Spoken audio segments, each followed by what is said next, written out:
Hello guys, welcome to another episode of Clues, Cues and Reviews, and today we're looking at Bleach 662, an early release, which is always good in my book. I was expecting this tomorrow/Friday, it's Wednesday night today, so I'm happy. So, an interesting chapter. It's an interesting beginning with banter, a funny middle, and a crazy transformation ending. Which pretty much is the chapter. So a quick summary there. I enjoyed it. The funny parts made up for a lot of the other parts. The ending was brilliant. I enjoyed it. I'm already giving it a 7 out of 10, which is good considering a lot of people pretty much shit on Bleach right about now. So interesting factors there. I like the banter. I like the middle part. You'll explain why. The ending was interesting. But anyway, before we get into it, for those who are participating in my reviews by commenting, by liking, disliking, please continue to do so. If you haven't already subscribed, I will leave a button over here for you to press at any point. Also, I will leave a link in the description below. Feel free to subscribe if you haven't already done so. You feel free to comment at any point, either on the channel page or Reddit or Twitter. All my links for that are going to be in the video, as well as on my profile will have my Twitter for you to use whenever you like. In any case, let's get into the chapter. So point number 1, we pretty much find out what's going on, and Askin pretty much is just talking to himself, I guess. He's kind of lamenting and contemplating the idea of life and the fact that he's so far from death, and the idea of immunity pretty much gets him the furthest away from death. So kind of like, oh, I'll be the last person to die because I have immunity from death because no one can really kill me, type of thing. And there's a bit of banter going on between him and Yoruichi, and Yoruichi's like, sorry, I couldn't hear you, I just don't really pay attention to useless ramblings of men. And then Askin is like, well, you didn't have much of a choice. I did kind of hit you with the poison reishi ball. You probably couldn't even digest what I was saying to you anyway. But it's surprising that you're actually still alive, considering most people would be dead right now. And her kind of retort is, well, you're probably not trying hard enough. He goes, no, but I'm really serious. I recommend you stop putting me down so much to make yourself seem so big.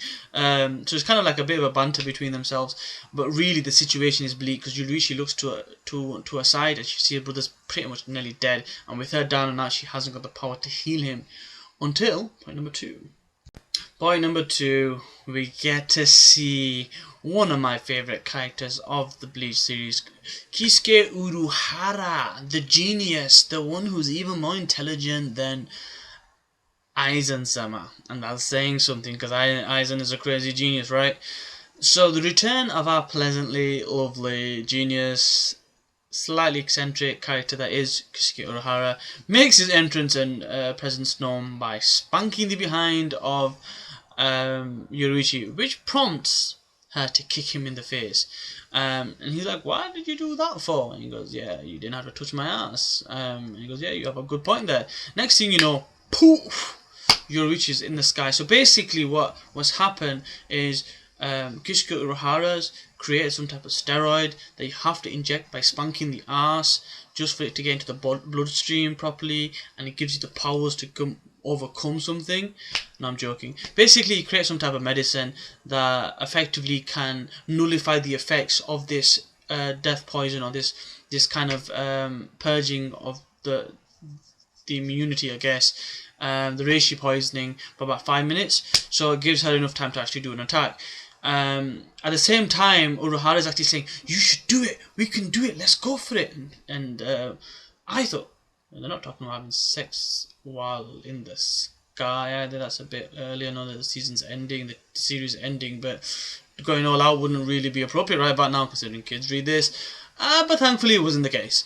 He actually meant something else, which will lead to point number 3. So what happens is, as they're talking, Askin Naklava shoots a type of beam, probably from his arrow, at her, which she dodges and she comes back down. As she comes back down, Askin notes that, okay, look, you've not fully recovered from the damage, but something's obviously keeping you up. And then he mentions an interesting point for point number 3.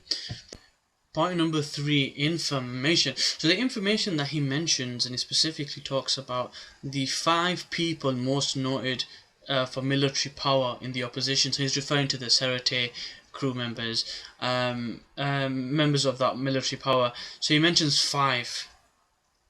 Now, one of them he mentions was from the one from Squad 0, the one with the beard. You know the Mad Monk? I call him Mad Monk because I can't remember his name right now. He was known, his power for it was for his wisdom, so I'd imagine the wide variety of skills and techniques he may possess was one of the reasons why he was noted as one of the 5. Taking him out of the equation, there's 4 more.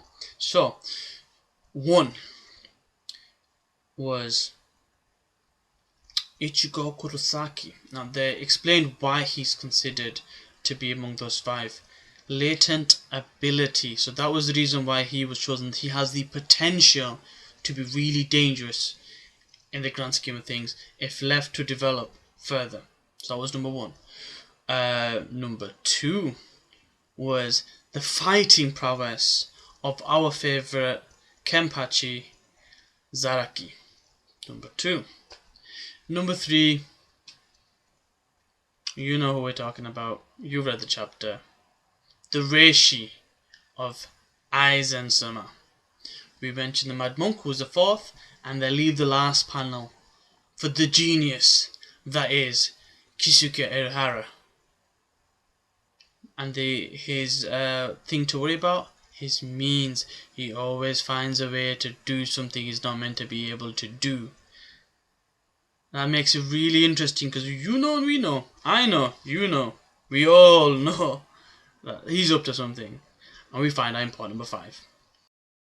Okay, clearly I can't count. I really meant 4. So we find out he has a plan.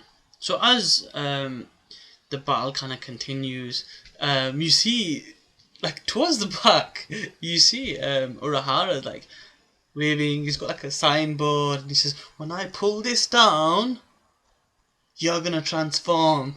So he pulls it down, and what do you think happened? She transformed. Now remember when we met Yoruichi, she was like a little kind of a little talking cat. She transforms into a leopard. What she basically reminds me of is, imagine the form of Grimjow when he went full release and he had all the kind of the kind of animalistic features, but have that as energy and put that in Yoruichi, make it look more like a cat. That's what we saw.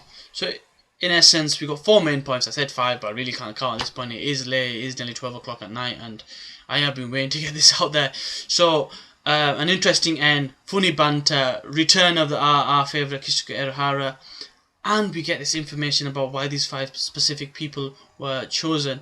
I can't wait to see what happens next week. Let's just see what this transformation is all about. Yoruichi wasn't happy about the transformation because I really hate doing that transformation. I can't wait to see. Thumbs up if you enjoyed the video. Thumbs up if anything I said you like. Thumbs down if you didn't. Leave it in the section below. And subscribe. Thanks for your time. Have a nice evening. Have a nice day tomorrow. Peace.